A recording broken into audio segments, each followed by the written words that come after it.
Hello everybody and welcome back to another run of Pokemon Emerald.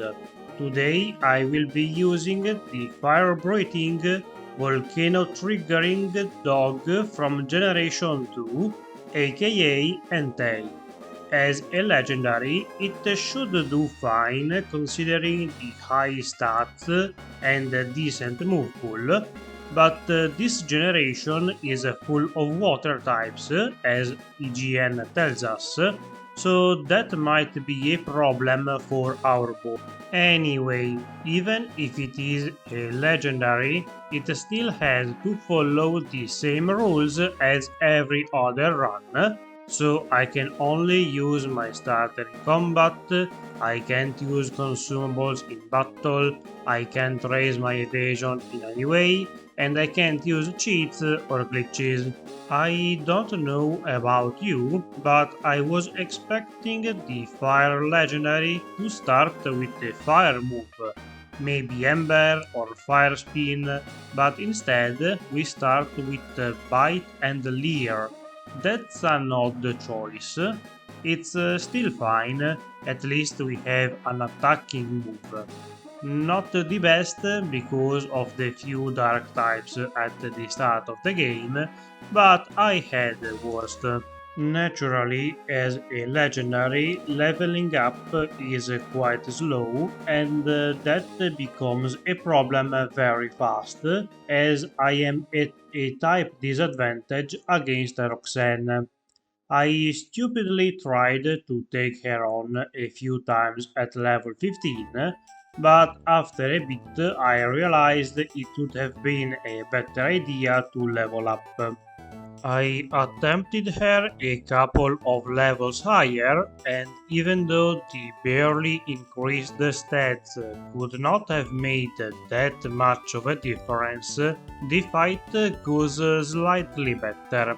It was at this point that I stopped complaining about Bite, as it's not that bad of a move to deal with Roxanne, and most likely better than any basic fire move. Ultimately, it was kinda close, but I think I could have lived another attack, so not too lucky. Once we have obtained the first badge, we can take a walk around town and complete the Pico rescue, and then it's time to face May again in the optional fight. Her team is kinda scary. This version of it is a lot better than the other two in my opinion, but with Bite hitting on the special side, Torkoal does not live for long. I have to be careful around Bite, but a few years to waste time later we are done with her too. I skipped Brawly for now as I feel underpowered, but will take him on soon. In the meantime, I arrived at Slateport, where as usual we have to defeat the two grunts harassing the scientist. I ended up using Ember because it does not make contact, even though it's resisted by the two fish. It does take a while because I get confused and hit myself, but after roasting their teams, Archie barges in to monologue for a bit, and then we are free to go. After leveling a little bit more, I backtracked and faced Brawly. Here I can't really use Bite as it is resisted, but I have to instead use Ember, which is fine for the first two Pokemons, but it gets a lot messier against the Ace. Makuhita has the Thick Fat ability, which cuts damage from fire moves in half, so taking it down was a bit complicated. Fortunately, I got a burn in the first attempt, so that was a lot easier than it had any right to be.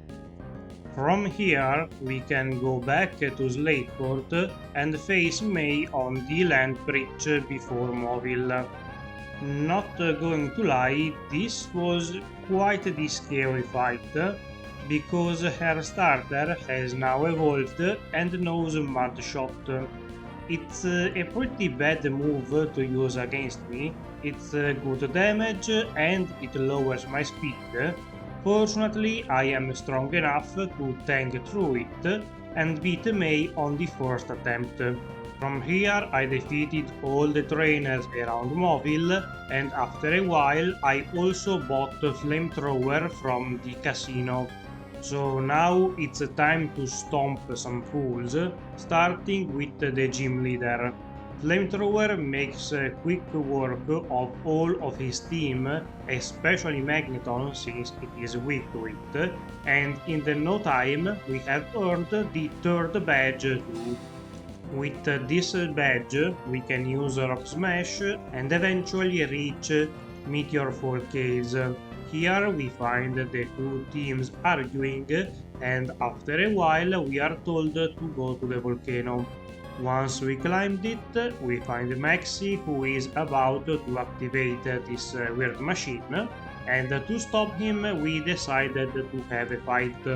Here I misclicked and used Ember in the first turn. It does not defeat my Tiena, and so it gives him time to use a sand attack. Fortunately, this is not too influential, and I can pretty much just ignore the accuracy drop throughout the rest of the fight.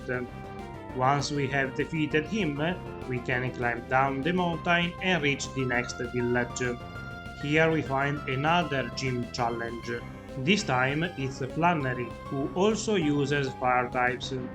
I was a bit worried because two of her Pokémons have Magnitude, which is super effective on me, and it can do a lot of damage.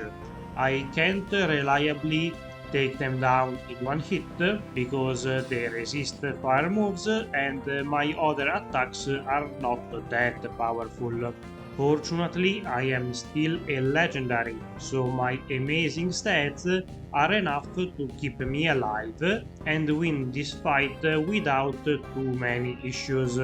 Now that we have the hit badge, we have to backtrack a lot until we reach our dad's gym. Norman uses normal types, as the name suggests, and this fight is not particularly hard.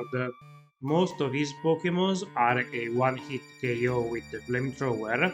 The only thing that of course leaves is Slacking, but with only a couple of turns to do stuff and no ability to counter our special attacks, he ends up being a slightly stronger fodder Pokémon. I also learned Stomp, which may not have been the best of ideas, but whatever. It's not like we are using normal moves all that often. With Surf in hand, we can explore more of the region, and of course, we eventually reach the Weather Institute. Here we find one of the two Team Aqua admins, who, as you might already know, it's not a particularly hard fight. Somehow fire beats water, so that's that. Not long after this encounter, we can find May on the way to Fortree. This is the last mandatory fight against her, and it's not that hard either. Her team is quite resistant to fire actually, but this does not end up mattering in the end. Even Marstomp tries to do something but is unable to take me down. Soon after defeating May, we can reach the next gym leader.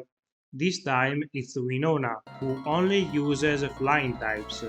Her team is half easy, half hard.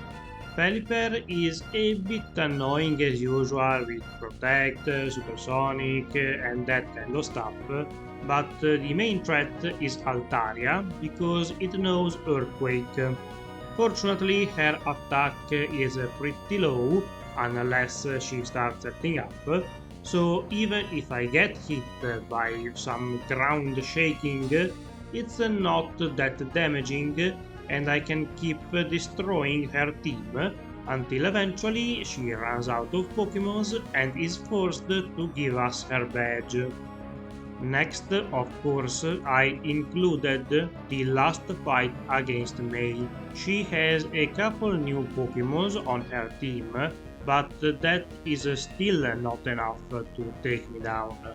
Slugma is still there unevolved, and so is Marshtomp. I never understood and will never understand why the Pokémon Company refused to even fully evolve her starter. That's just stupid. Oh well, once we defeated her for the actual last time, we can climb the Pokémon Cemetery and get the Magma emblem. With this new key item, we can infiltrate the Team Magma base and see as Maxie wakes up Groudon. After the legendary leaves, Maxie is frustrated and attacks us. This time I did not misclick, so my Tiena was not a problem.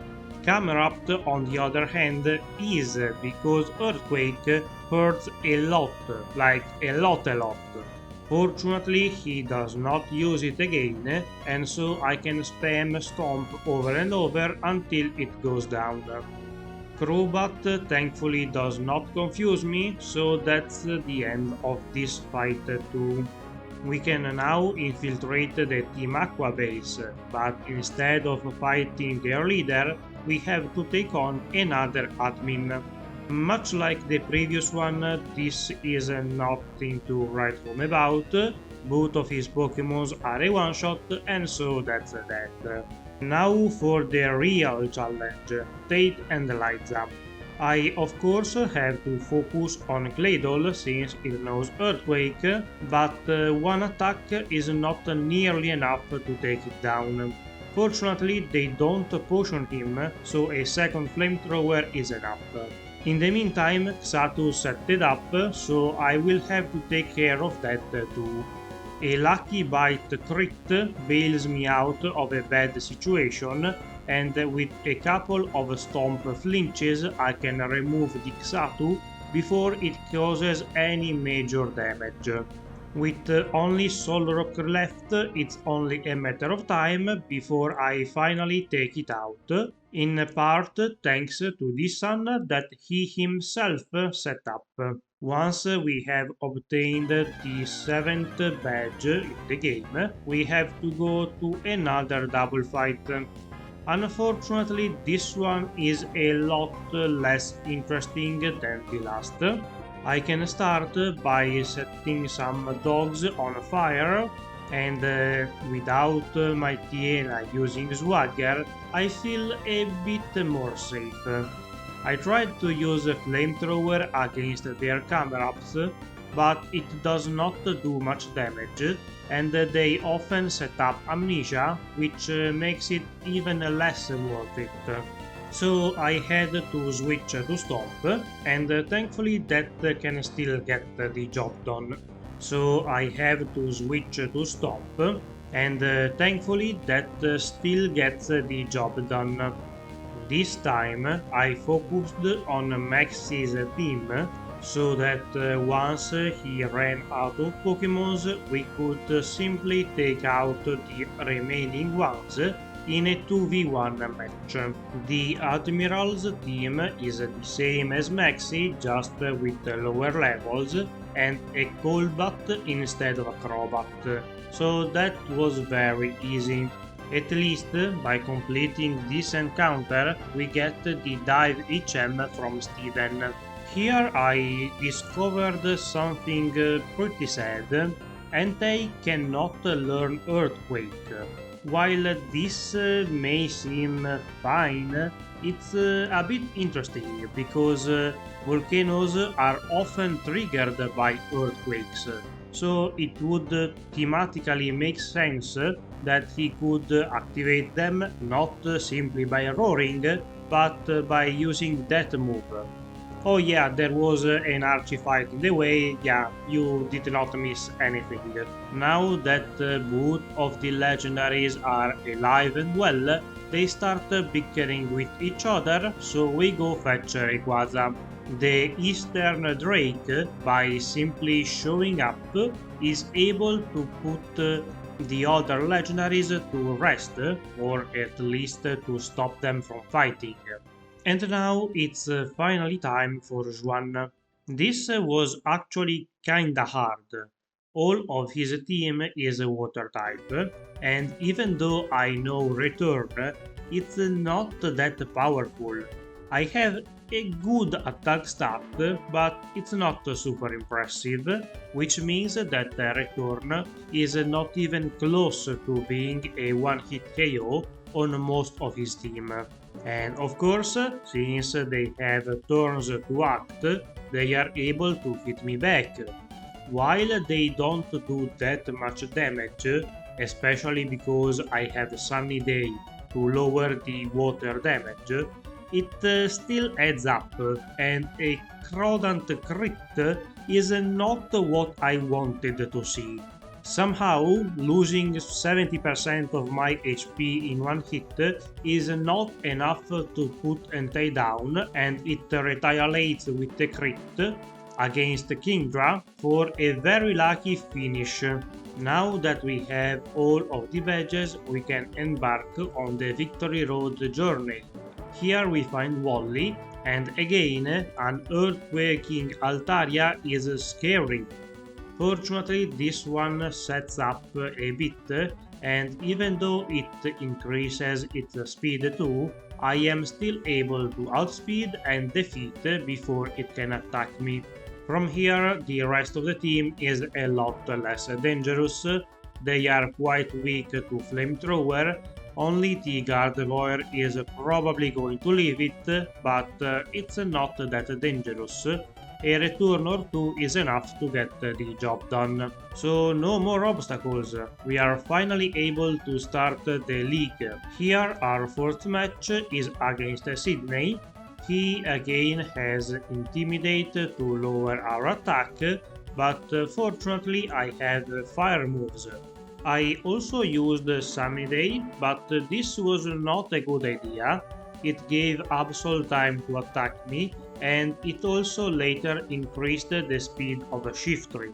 I guess I probably would have not been able to one-shot Kronaast without it, so ultimately it was a sort of win-win, lose-lose, whatever scenario. Sidney did not offer that much resistance, so hopefully Phoebe will be able to push back a bit more. As usual, I can set up, or in this case use Sunny Day, while her Dusclops uses Protect, and that gives me just enough damage to one-shot her lead. Without Curse, the rest of the fight against her is not that dangerous. Sure, her Pokémons have some decent moves against me, like Earthquake or Flamethrower or Shadow Ball, but most of them are a one-shot, so I don't have to worry about all that much. Sableye is a bit of a pain as she sets up evasion and heals, but after setting up the sun again, one flamethrower is enough and I can put an end to her team without having to lose too much HP. The third member of the Elite Four is Glacia, and this one too could be a hard fight. Half of her team is water type, so that's a bit of a problem for us. Fortunately, I picked up the Solar Beam TM before entering, just for this kind of stuff. Unfortunately, she saw through my tactic and immediately sent out Wall Rain before I could properly set up. Somehow, one solar beam is enough. I was not expecting that. And from here, I can just switch between the grass or the fire move, depending on which Pokemon I am facing. Ultimately, Glacia was a lot simpler than I was expecting, but I am quite happy about it, because our next match will not give me that easy of a time. Drake was a pain. His Pokémons resist fire and grass, which means that I can't do much to him with my special moves. I could use Return, but as soon as he sends out Salamence, that too becomes not that powerful. I had to use the rare candies and level up a bit, and this made me learn the Fire Blast TM. I usually don't use these kind of attacks. They have too little accuracy for my liking, but today I was kinda forced to, because even a stab sun boosted Fire Blast from Entei is not enough to one-shot pretty much any of his Pokémons that are 20 levels lower than me. And if that was not bad enough, pretty much all of his Pokémons have a super effective move against me. I only won because Kingdra and Altaria were nice and did not use their super effective moves, but used the normal ones instead. I knew that Drake would be a problem, but I did not expect him to be the hardest fight in the game. Because Wallace, who is the champion of the region, even though has a full water type team with 6 Pokémons, is much easier. As usual, I can lower Wailord's HP so that it does not do that much damage, and then set up the sun.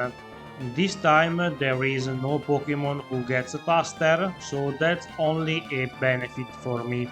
I have to admit I got very lucky again because Tentacruel of course lived the hit and missed the Toxic.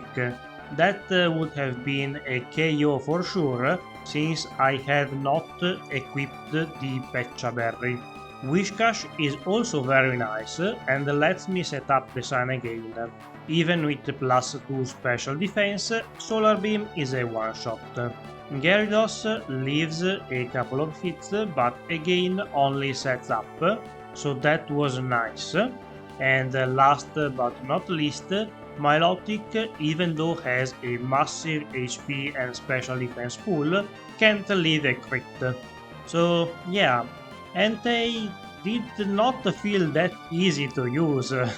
It may be a legendary with nice stats, but the typing and not crazy powerful move pool hold him back quite a lot. Thank you for watching. If you enjoyed the video, leave a like, subscribe, share, etc. etc. If you have anything to say, feedback, comments, video ideas, write them in the comments, and I'll see you next week. Bye!